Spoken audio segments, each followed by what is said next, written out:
मित्रों, प्यारे बच्चों, आशा करता हूँ कि आप सभी लोग सुखपूर्वक होंगे, खुशी से होंगे, अपना अपने घर वालों का सबका ख्याल रख रहे होंगे।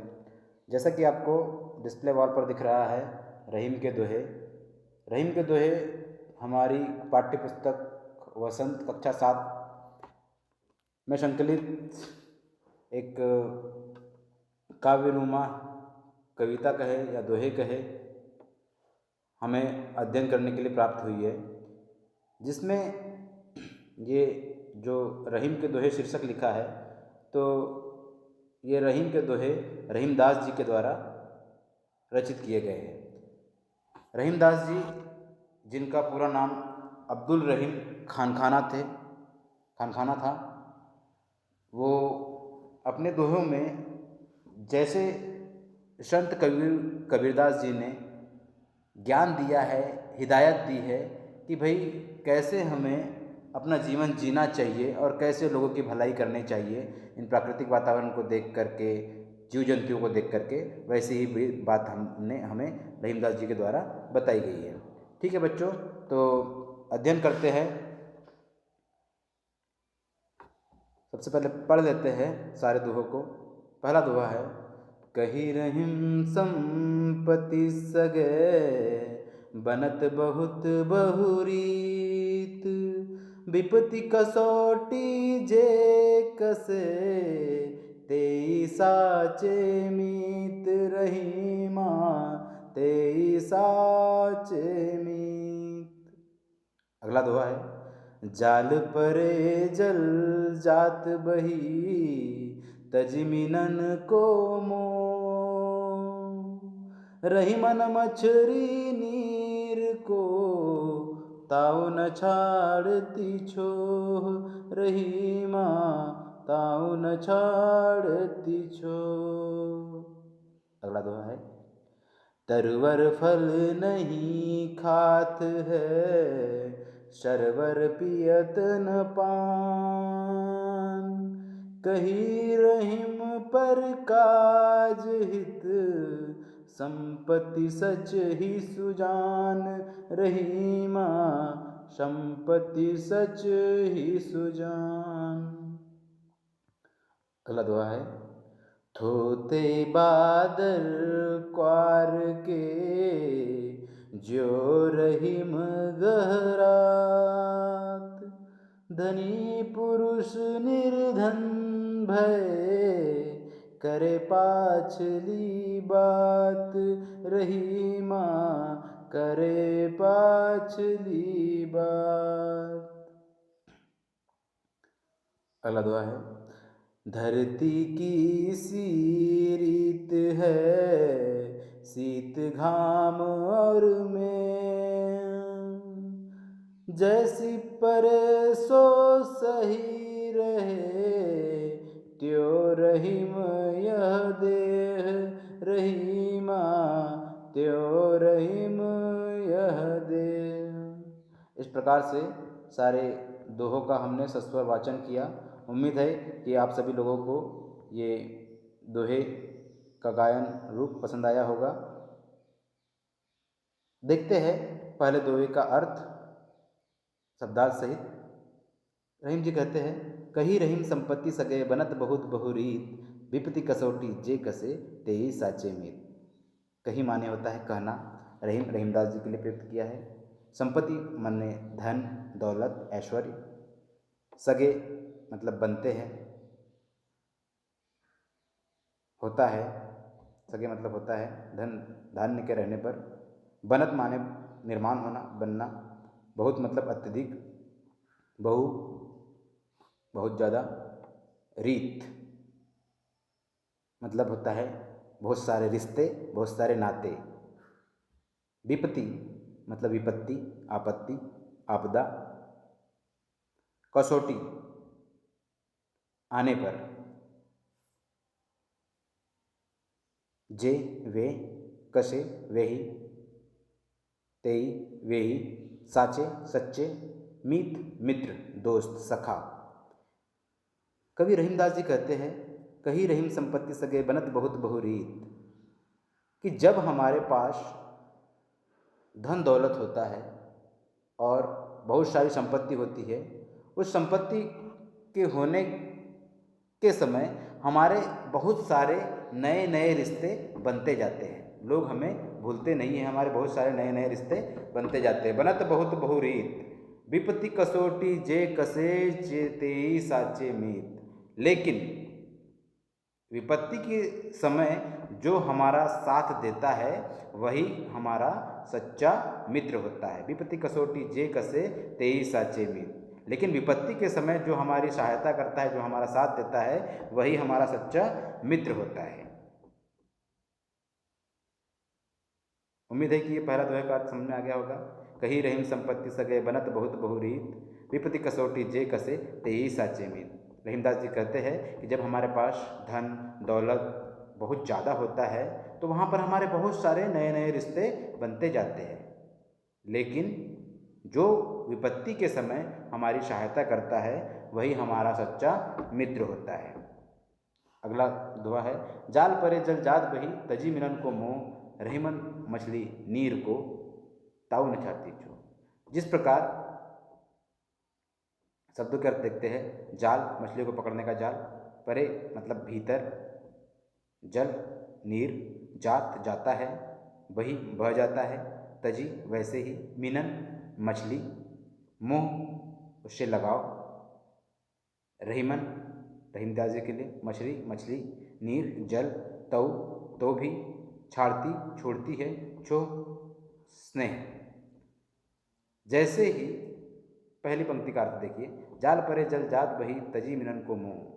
जैसे ही जल के भीतर जाल डाला जाता है और वह मछली को पकड़ लेता है, जाल मछली को पकड़ लेता है और जाल को बाहर खींचा जाता है, तजी मिलन को मोह।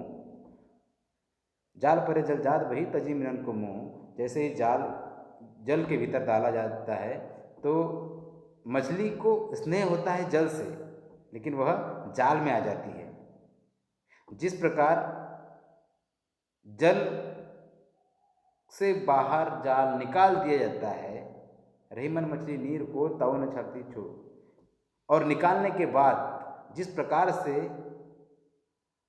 जल से जाल अलग कर दिया जाता है, जाल जल को छोड़ देता है, लेकिन मछली जल को छोड़ना नहीं चाहती।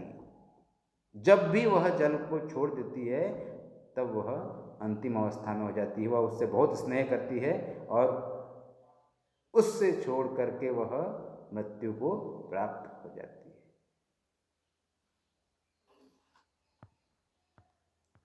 अगला है, तरुवर फल नहीं खात है सरवर पियत न पान कही रहीम पर काज हित संपत्ति सची सुजान। तरुवर माने होता है पेड़, फल आप सभी जानते हैं, खात मतलब खाते हैं, सरवर सरोवर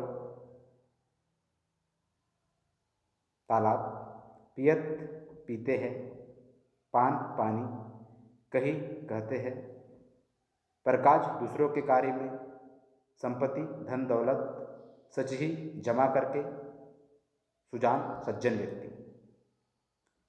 तरुवर फल नहीं खात है सरवर पियत न पान। जिस प्रकार पेड़ पौधे अपने स्वयं का फल नहीं खाते हैं, जिस प्रकार पेड़ पौधे अपने स्वयं का फल नहीं खाते हैं, सरवर पियत न पान, तालाब स्वयं अपना पानी नहीं पीते हैं, कहीं रहीम प्रकाश ही संपत्ति सच्ची सुजान। उसी प्रकार जो सज्जन पुरुष होते हैं बच्चों, वह अपना धन दूसरों के भलाई में लगाते हैं, कहीं रहीम प्रकाश ही संपत्ति सच्ची सुजान।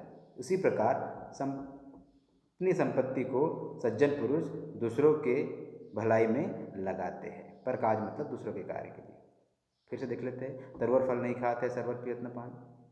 जिस प्रकार पेड़ पौधे वृक्ष स्वयं का फल नहीं खाते हैं, सरोवर अपना स्वयं का पानी नहीं पीते हैं, दूसरों की भलाई में ये फल भी देते हैं और ये पानी भी देती है। प्रकृति जिस प्रकार व्यवहार करती है, उसी प्रकार सज्जन पुरुष भी अपनी संपत्ति, अपनी जमा की हुई संपत्ति को दूसरों की भलाई के कार्य में लगाते हैं। अगला दोहा देखते हैं, थोते बादर कुआर के जो रहीम घरात धनी पुरुष निर्धन गए करे पाछली बात। थोते मतलब होता है खोखले, बादर मतलब होता है बादल। क्वार एक महीना है, क्वार का महीना। जो जो रहीम रहीमदास जी। घहरात मतलब गरजते हैं। धनी धनवान, निर्धन जिसके पास धन न हो। भय मतलब हुए, करे मतलब करते हैं। पाछली मतलब पिछली, बात मतलब बातें। थोते बादर क्वार के जो रहीम घहरात। धनी पुरुष निर्धन भय, करे पाछली बात। जो क्वार के बादल होते हैं ना, वो बादल खोखले होते हैं, वो सिर्फ गरजते हैं। पहली पंक्ति का अर्थ, थोते बादर क्वार के जो रहीम गहरात। थोते बादर क्वार के जो रहीम गहरात मतलब होता है जो क्वार मास के जो बादल होते हैं बच्चों, वो सिर्फ गरजते हैं, बरसते नहीं हैं। उसी प्रकार धनी पुरुष निर्धन भय, करे पाछली बात। धनी या धनवान पुरुष जब निर्धन हो जाता है तो पिछली बात करता है और बताता है, अरे एक समय मेरा ऐसा था कि मैं बहुत धनवान था, मेरे पास बहुत सारा धन था। वो पिछली बात करके ही अपनी बड़ाई करते रहते हैं। बादलों के माध्यम से बताया है कि थोते बादर क्वार के ज्यो रहीम गहरात।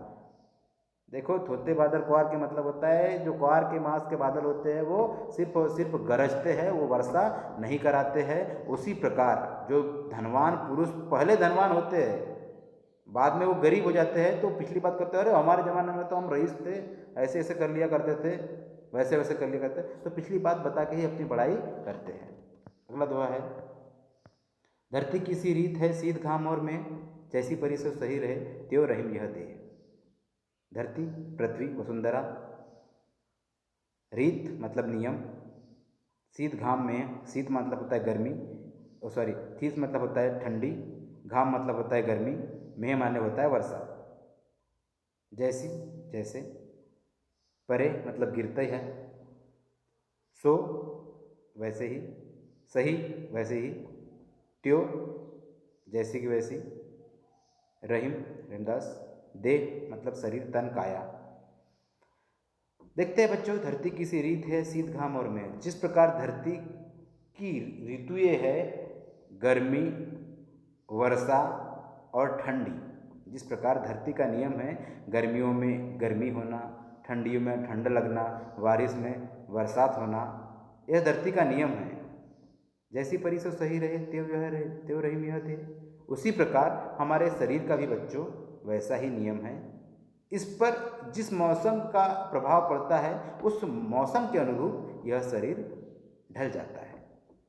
धरती की सी रीत है शीत घाम और में, जैसी परी सो सही रहे त्यों रहीम यह दे। जिस प्रकार धरती की रीत है भाई कि गर्मी, बरसात, मेह वह बरसते रहती है तब भी मनुष्य जीता है, वर्षा होती है तब भी जीता है, अपना कार्य करता है, उनके अनुरूप ढलता है।